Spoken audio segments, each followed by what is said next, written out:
Hello everyone, कैसे हैं आप सब लोग। सबसे पहले आप सभी को हैप्पी दीपावली। तो आज जैसे कि आपको पता है हमने स्टार्ट किया था puzzle series for JK bank PO. तो उसकी हमने कल की थी फर्स्ट वीडियो, आज हम सेकंड लेके आए हैं सेकंड सीरीज, जिसमें थोड़ा सा लेवल इंक्रीज हो जाएगा। जैसे जैसे आगे बढ़ेंगे वैसे लेवल इंक्रीज होता रहेगा। तो आज का क्वेश्चन जैसे आपकी स्क्रीन पे आ चुका है, तो आप देख सकते हैं क्या लिखा है क्वेश्चन में। 9 boxes A B C D E F G H I. सबसे पहले आपने जो क्वेश्चन है उसको थॉरली रीड कर लेना है, उसके बाद हम देखेंगे। Are arrange one above another in different shelves and numbered 1 to 9 from bottom to top. 1 से लेकर 9 तक शेल्फ हैं, उसमें आपके बॉक्सेस हैं A B C D E F G H I. The lowest most shelf is 1 and the shelf above 1 is 2 and so on, मतलब 1 2 3 4 6 7 8 9. All the information is not necessary to be in the same order. Box F is placed at one of the position below E. वो कह रहे हैं जो box F है वो एक place पे है लेकिन E के नीचे है। ये चीज आपने याद रखनी है। In and even number position, कौन से इवन नंबर पोजीशन में। Box D is 2 places above E. Number of boxes above E is same as the number of boxes below C. E के ऊपर जितने बॉक्सेस हैं C के नीचे उतने बॉक्सेस हैं। अगर C के नीचे 2 बॉक्सेस हैं तो E के ऊपर 2 बॉक्सेस होने चाहिए। Box C is placed at one of the position below E. जो बॉक्स C है वो E के नीचे भी है, ये भी याद रखना। 3 boxes are placed between G and I. Box B is placed above A but below H. Not more than 3 boxes are placed between G and H. अब ये जो लास्ट लाइन है बड़ी इंपॉर्टेंट है। आजकल IBPS के एग्जाम में ये क्वेश्चन, ये लाइन डाली जाती है पजल्स में और बच्चों को पता नहीं चलता क्या करना है। तो ध्यान से समझना क्या लाइन है ये। The shelf number and the place value of the alphabet of the box place in the shelf are not same in the shelf. इसका मतलब है जो आपका नंबर है और आपके जो अल्फाबेट का नंबर होता है, समझ लो जैसे ए का नंबर क्या होता है 1, बी का होता है 2, सी का होता है 3, डी का होता है 4। तो वो कह रहे हैं वो अपने इन नंबर्स पर नहीं है कोई भी। अगर मैं बात करूं 4 पर डी हो सकता है, नहीं, उन्होंने क्वेश्चन में बोल दिया है ऐसा कुछ नहीं है। अगर 4 के ऊपर पहला ही आ गया कि D नहीं हो सकता, 5 पे E नहीं हो सकता, 6 पे F नहीं हो सकता। ये लास्ट लाइन इंपॉर्टेंट है, बच्चे से स्किप कर देते हैं, कुछ और इंटरप्रिटेट कर लेते हैं इस लाइन को, तो उसके कारण उनका क्वेश्चन पूरा गलत हो जाता है। तो चलो इसका आप स्क्रीनशॉट ले लो, आगे फिर हम इसका सॉल्व करते हैं कैसे हम इसकी कंडीशंस बनाएंगे। और सबसे पहले आप वीडियो पॉज करके एक खुद ट्राई कीजिए, आपको कितना टाइम लगता है इसको पजल सॉल्व करने के लिए, उसके बाद मैं बताता हूं इसको सॉल्व कैसे करना है। अब जैसे आप स्क्रीन पर देख सकते हो मैंने क्या किया है, नंबरिंग कर दी है 1 2 3 4 5 6 7 8 9 शेल्फ्स बना दी है। फिर उनके साथ में ही मैंने A B C D E F G H I, ये जो लास्ट लाइन का मीनिंग है ये वो है कि जो A है वो 1 पे नहीं हो सकता, B जो है वो 2 पे नहीं हो सकता, C जो है 3 पे नहीं हो सकता एंड सो ऑन। ठीक है, लास्ट लाइन का आपको होप कि क्लियर हो गया होगा क्या मीनिंग होता है। तो चलो अब आगे पढ़ते हैं।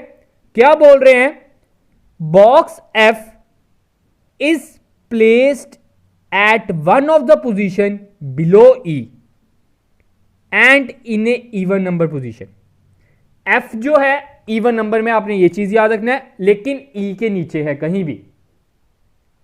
आगे लिखा है box D is 2 places above E। ठीक है, बॉक्स D क्या है, E के 2 स्टेप ऊपर है। देखो सबसे ऊपर D ज्यादा से ज्यादा इधर हो सकता है, तो E कहां पे होगा, E7 होगा। मतलब E की जो टॉप मोस्ट पोजीशन बन रही है 7 के ऊपर E नहीं जा सकता। क्या E को मैं इधर इंसर्ट कर सकता हूं? अगर मैंने E को इधर इंसर्ट कर दिया तो D कहां जाएगा? तो इसलिए E की टॉप मोस्ट लेयर बन रही है हमारी 7। ठीक है, ये चीज आपने याद रखनी है। E 7 पे हो सकता है, 6 पे हो सकता है, 5 पे नहीं हो सकता।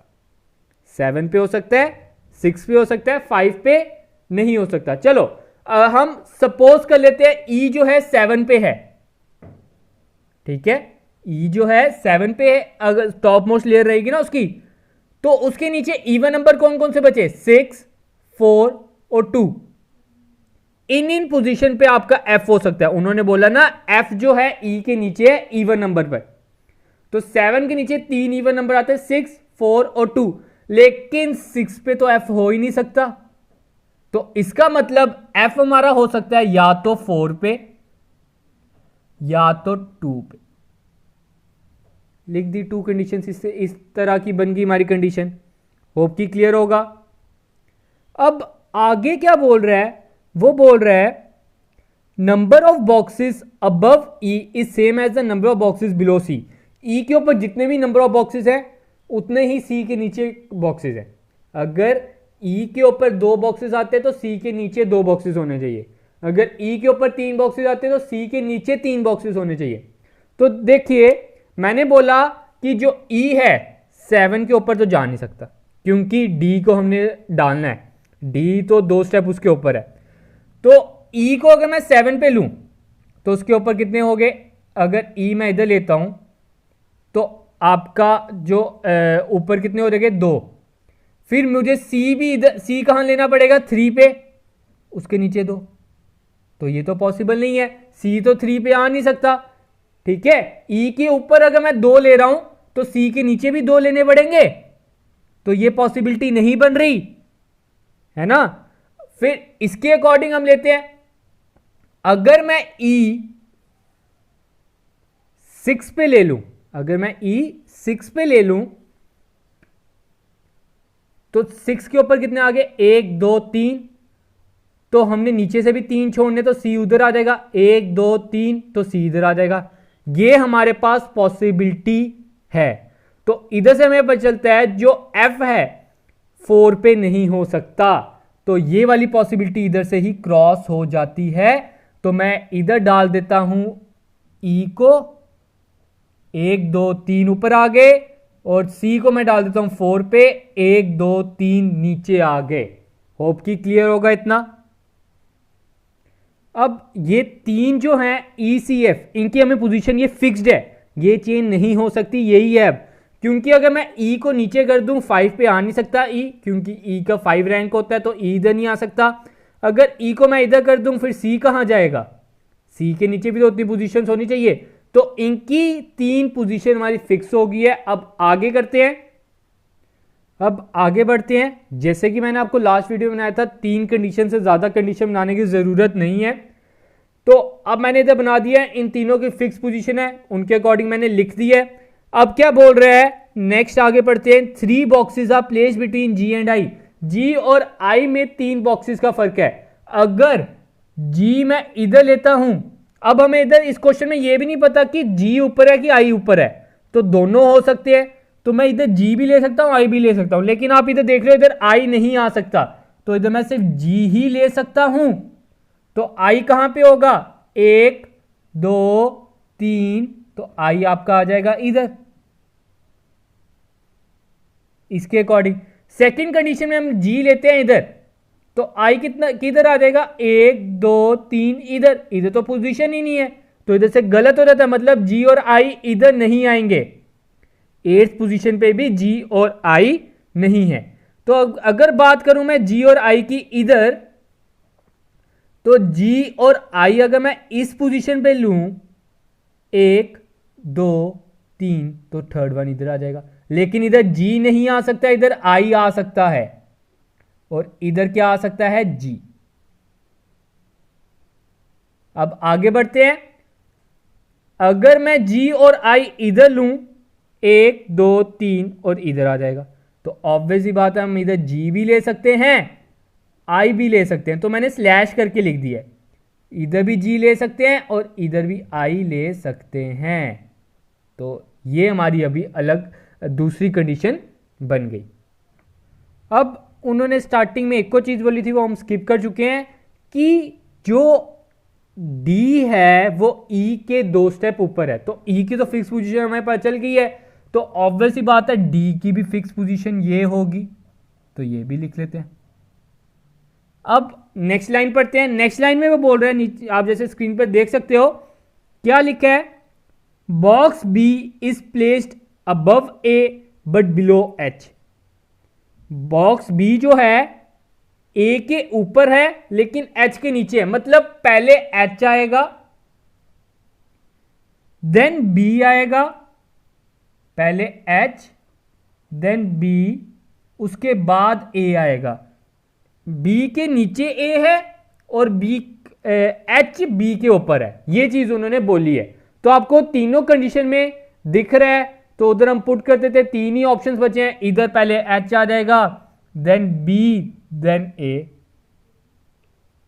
इधर भी एच आ जाएगा बी देन ए, इधर एच आ जाएगा बी आ जाएगा देन ए। और अब आप देख सकते हो इधर ए आ गया जहां पे ए नहीं होना चाहिए, तो ये ऑप्शन इधर से गलत। इधर भी ए आ गया जो इधर नहीं होना चाहिए, ये भी ऑप्शन गलत। बच गया ये, हमारी सॉल्व होगी। लेकिन अभी इसमें और इसमें डाउट है, तो इस डाउट को क्लियर करने के लिए लास्ट लाइन इन्होंने क्या लिखी है, not more than 3 boxes are placed between G and H. G और एच में 3 से ज्यादा बॉक्सेस नहीं होने चाहिए। तो ये अगर एच है तो जी इधर ही आएगा, जी इधर नहीं आ सकता वरना 3 से ज्यादा गैप हो जाएगा। तो इधर हम आई कैंसिल कर देते हैं और इधर जी कैंसिल कर देते हैं। तो ये आपकी पजल सॉल्व हो गई। होप कि कोई डाउट नहीं होगा। अब आगे हम क्वेश्चन करते हैं। मुझे इधर 10 मिनट्स लग रहे हैं क्योंकि मैं वीडियो बना रहा हूं, लेकिन आप जब खुद अपने दिमाग से ध्यान लगाकर करोगे तब आप कोशिश कीजिए इसे 5 मिनट में कंप्लीट करने की और आगे आंसर देने की। तो चलो आगे क्वेश्चंस की ओर बढ़ते हैं। अब पहला क्वेश्चन क्या बोल रहा है, who among the following is immediate neighbour of C. C का इमीडिएट नेबर बताइए। तो सी हमारे जनाब बैठे हैं 4th पर, तो G and A are their immediate neighbours. तो इसका आंसर क्या आ जाएगा, डेट इज A1। तो फर्स्ट का आंसर क्या है, A1। अब अगले क्वेश्चन की ओर बढ़ते हैं। How many shelves are between E and A। E और A के बीच में कितनी शेल्फ्स हैं, E और A के बीच में। E ये आगे जनाब, A ये आगे, उनके बीच में शेल्फ्स आ रही हैं 1 2, तो 2 शेल्फ्स आ गई। तो इसका आंसर क्या आ जाएगा, C। नेक्स्ट क्वेश्चन पढ़ते हैं। क्या कह रहे हैं third question, which of the following place top and bottom respectively. Top पे जनाब बैठे हैं H और बॉटम पे बैठे हैं I। तो पहले टॉप बोल रहे हैं ना, तो पहले आपका H होना चाहिए, तो आपका ऑप्शन इधर आता है B1। तो इसका आंसर क्या है, B1, that is first H then I। तो आज के लिए हमारी वीडियो इतनी थी। आपको हमारे टेलीग्राम चैनल पे क्वेश्चंस मैं प्रोवाइड करने की कोशिश करूंगा और आपका उधर क्वांट्स के रिलेटेड क्विज ऑर्गेनाइज करने की कोशिश करूंगा, तो आप उसे भी ज्वाइन कर लीजिए, नीचे लिंक आपको प्रोवाइडेड है। तो आज के लिए इतना है guys, thank you, have a good day and enjoy day guys.